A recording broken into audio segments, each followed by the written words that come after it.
कर विभाग का लहजा डराए, यानी बात करने का तरीका तो सवाल बने आरोप। एआईएस की त्रुटि में उलझा ईमानदार का संताप। शासन चले यदि भय से तो टूटे लोकतंत्र की डोर। विश्वास से कर वसूली हो, यही है न्याय का शोर।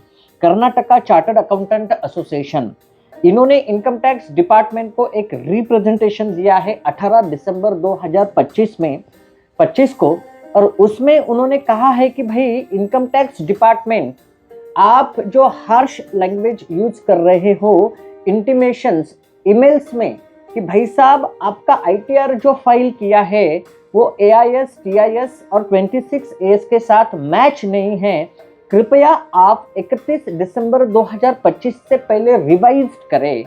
ये जो लैंग्वेज है, ये लैंग्वेज टैक्स पेयर्स के बीच में एंजाइटी क्रिएट कर रही है, स्ट्रेस क्रिएट कर रही है, हार्डशिप क्रिएट कर रही है जेन्युइन टैक्स पेयर्स को। वो जो सीए बॉडी है उनका कहना है कि भाई साहब हम आपके वेरिफिकेशन के ड्राइव के अगेंस्ट में नहीं है, हम कर वसूली के अगेंस्ट में नहीं हैं, हम सिर्फ आपको ये बोल रहे हैं कि भाई कर वसूली करना सरकार का हक है, लेकिन वो कर वसूली आपकी न्याय के साथ होनी चाहिए, सौम्य भाषा के साथ होनी चाहिए। टैक्स पेयर को एटलीस्ट एक्सप्लेनेशन देने का कुछ ना कुछ मौका देना चाहिए, ना कि एक हार्ड लैंग्वेज यूज करके टैक्स पेयर्स के बीच में एंजाइटी और हार्डशिप क्रिएट करना। तो उस रिप्रेजेंटेशन लेटर में जो Karnataka state association of chartered accountant है, उन्होंने कहा है कि भाई आपके लैंग्वेज को आपको रीडिफाइन करना चाहिए।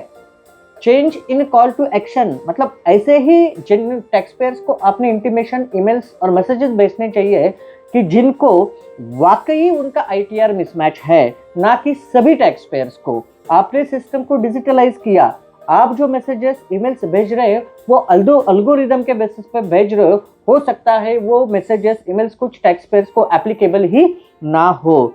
तो इसी की वजह से आप थोड़ा भाषा का सही उपयोग करें, और जो आप ईमेल्स, इंटीमेशन भेज रहे हो उसको किस प्रकार से सॉल्व करना चाहिए उसका स्टेप बाय स्टेप गाइड भी टैक्स पेयर्स को देना चाहिए। तो इसी के लिए मैं वो चार्टर्ड अकाउंटेंट एसोसिएशन को वाकई धन्यवाद कहता हूँ कि भाई इनकम टैक्स डिपार्टमेंट ने जो डिजिटलाइजेशन किया है उसको थोड़ा इम्प्रूव करना जरूरी है। Thank you so much.